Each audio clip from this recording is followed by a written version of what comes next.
Kalian kan hidup di dunia ini mau rezeki, mau fulus, mau berkah, ya. Sehingga apa? Kerja dari pagi sampai sore, yang sore pulang malam capek berkeringetan. Gak apa-apa, itu ikhtiar namanya. Karena kalau nggak bergerak, diem aja, ya rezeki nggak turun dari langit, duit nggak jatuh dari langit. Mesti bergerak, al-harokah barokah. Bergerak itu menimbulkan keberkahan.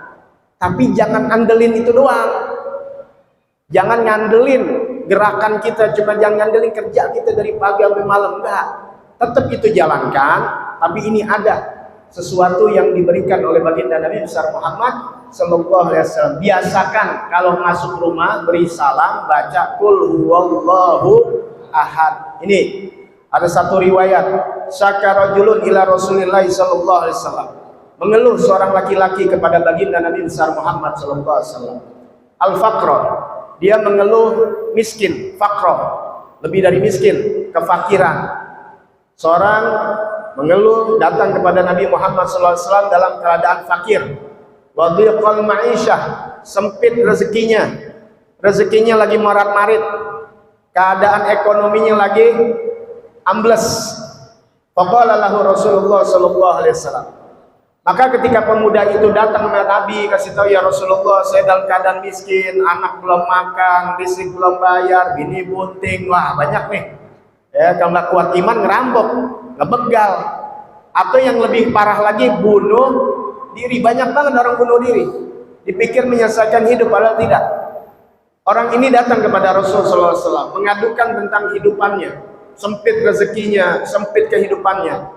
Maka kata Nabi besar Muhammad SAW, idza dakhaltal bait fasallim in kana fihi ahadun. Kata Nabi, kalau kamu masuk rumah, beri salam kepada ahlil baitnya, artinya orang yang punya rumah. Kalau ada seseorang itu di dalam rumah, beri salam. Bukan rumah orang juga, rumah kita. Kan di dalam ada bini, di dalam ada anak, ada adik, ada kakak, beri salam.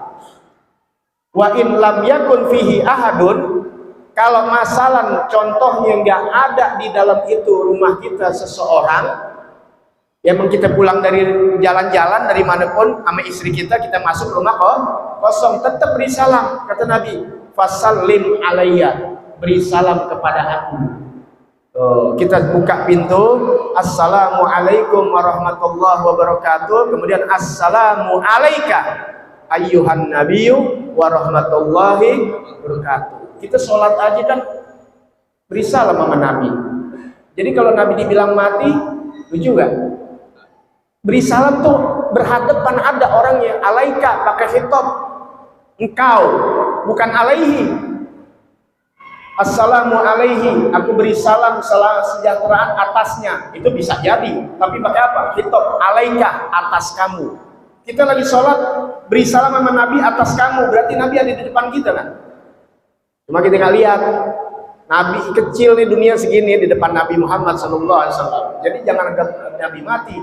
Ini Nabi yang ngasih tahu, kalau kamu masuk rumah, beri salam. Kalau ada orang, nggak ada orang, maka beri salam kepada aku. Waqra, setelah itu baca ayat Al-Quran, surah Qul huwallahu ahad. Waqra Qul huwallahu ahad, baca Qul huwallahu ahad, Allahus samad, lam yalid walam yulad walam yakul lahu kufuwan ahad. Marratan wahidah, satu kali, cukup sekali. Kalau kalian mau tambahin 3 kali nggak apa-apa, berkahnya dapat dan khatam Quran. Karena baca surah Qul huwallahu ahad Al-Ikhlas 3 kali sama seperti baca Al-Quran, dapat. Ini 1 kali aja nih, 3 kali nggak apa-apa.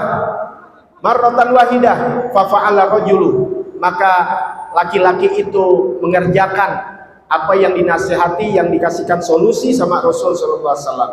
Fa'adarallahu alaihi rizqa hatta afadha ala jirani, maka Allah limpahkan rezeki kepada orang tersebut sehingga ngeluber melebihi kepada tetangga-tetangganya. Tuh, makanya kita kalau punya tetangga orang alim, gembira, apalagi ngerti ilmu, dia rumahnya dia baca Quran, dia baca ratib, kemudian ngamalin yang begini, tetangganya dapat.